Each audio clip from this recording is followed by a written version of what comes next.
I want 999 more Hail Marys right now. I want 999 more Hail Marys right now. Hail Marys right now. But don't try to turn that number upside down.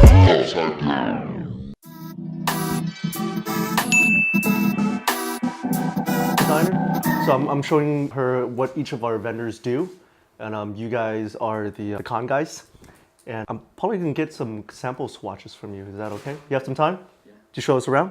Cool. Jake's gonna show us around. Cool. So he specializes in certain weights, certain blends, okay. And he stocks and makes stuff here in LA too. He's actually gonna be the one that's gonna be dyeing our Poly Con 50/50 for the new season, and he's the one that actually introduced me to the dye house too. So there's gonna be a lot of stuff we'll be doing with Jake for next year. Cool. So, grand tour, Jake.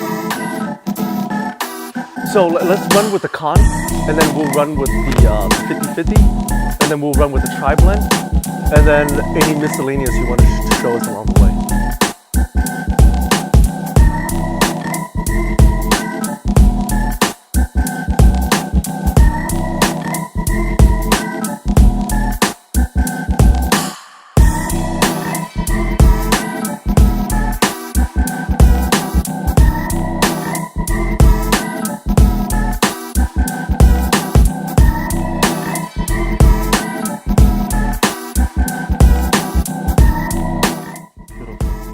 See, the reason I like 50/50 is the polyester holds the strength and the consistency of the fabric very well.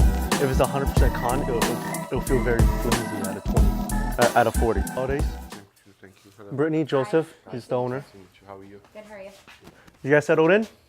Yeah. He looks at me and goes, "Do you want to rent out some spaces, Johnny?" It's huge.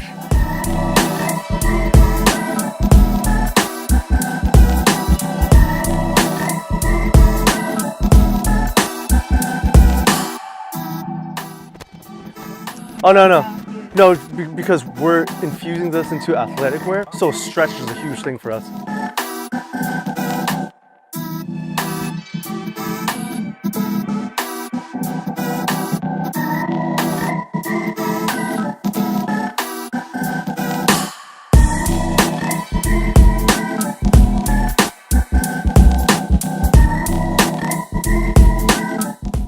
Oh my God, this is nice.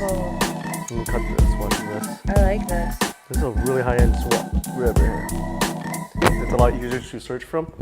And you go from wool, fleece. Do you carry flannels here too?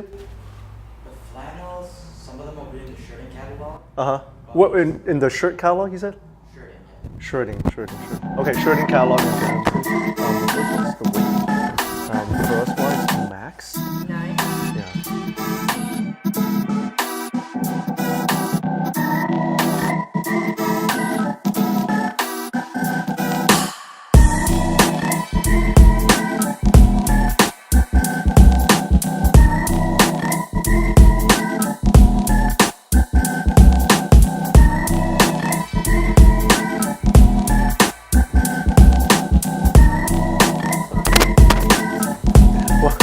That's why I was here for 3 months.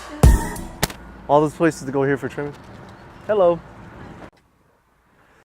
See, if a homeless guy could flip this shit if they wanted to. Yeah, I know, right? See, they have choices. No, they choose to be on the fucking floor.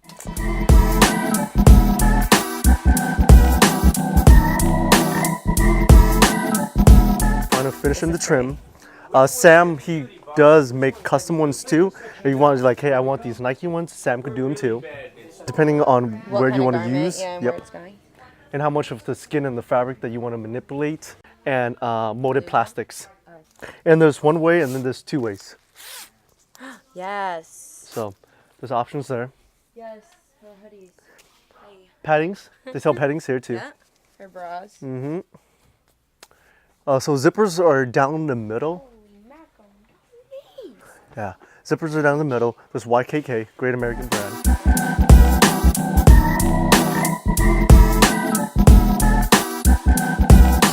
It had the smoothness to it. It didn't have the proper weight to it. And the special request is a lot easier to do with these because they have a surplus of material. Are these not YKK? They're not YKK. YKK would specialize more plastic side. Yeah, molded plastics, YKK.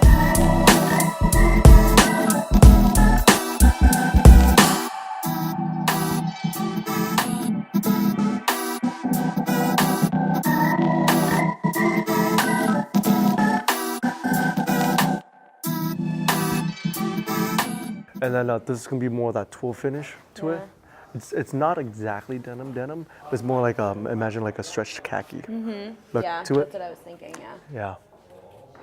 And then over here, I think they have like four or five. I'll feel this one real quick. Yeah. So that's the difference between the denim and the twill. Yeah. So when we're sourcing around the other places, the texture you want, and then you look for the spandex right after. Athletic feel to it. For spandex flannel, Uh-huh. you're gonna have to custom make it most of the time. Yeah, So that's it's- what we figured. So it's the conversation I It's had. gonna be in China, Well, then we- obviously, but it's expensive. I have a client that Yeah. custom made their flannel for $9 a yard out of China. Wow. Heavyweight. It was heavyweight though. That one's very interesting right now. But this is pretty, yeah. Yeah. This one has So decent stretch. It's typically about 90 to 100 yard rolls, and Okay. I'll only sell it in rolls, Okay. no yardages. The other part too, what's the width on this? It's 56, 57 around there. 56, It's white goods. 57. It's not 60, but it's white goods. Yeah, so that means that even on the market grading, before we even buy it, we had to ask for the width. No, but you're gonna have to, when you're making your own sample, you have to remeasure it anyway. You can't rely on me to give you the cuttable. Yeah. Yeah. So let's say if a 56 right here, that means the marker has to be like a 55, 54 to accommodate on the rolls. Yeah. That should be cut. Let me see. This should be 100%. Usually they do like a burn test on it. Really? Yeah. Yeah, it's cut. Yeah. So like even at 100% con, we could get away with some, but it's just on the pattern. It'll accommodate on where the Basically stretches. what we call mechanical stretch. So what's up, vlog? We're back into LA because fall, winter, it's pretty much done. We're getting for spring and summer. I'm showing Brit around on a LA rotation to show her our capacity and to get her to touch and feel on how spring and summer is going to look like. Show her some upcoming palettes, show her some new application that we could work with, and work on ideas on the road. And for me, is bring on a woman designer to see what she gravitates to and the questions she has.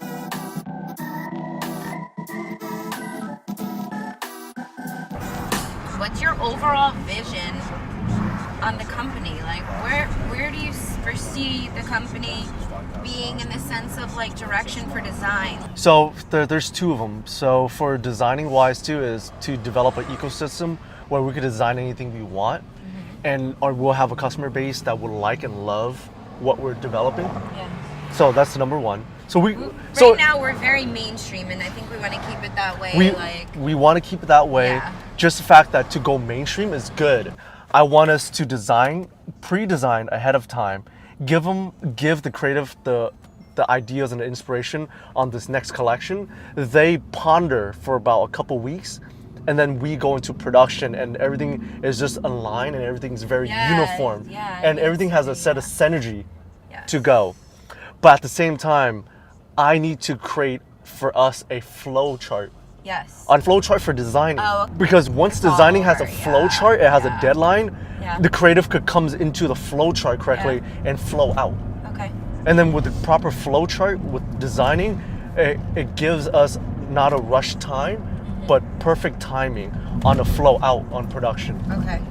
Yeah. Because you don't want to go into mid-seasons like, how about we do this? How about we do this? No, yeah, no, you can't. Yeah. So if anything, I have to create a flow chart for us. Yeah. But that's it. That's what's going on right now on the back-end designing side. That's number one. And as for the company, shit, I just want us to do dope stuff. Like, if it's not dope, it doesn't get through the pipeline. I know. I want to create a company where people are like super proud. They're like, dude, you're working with Built? They'll be like, yeah. Yeah. Because we do everything.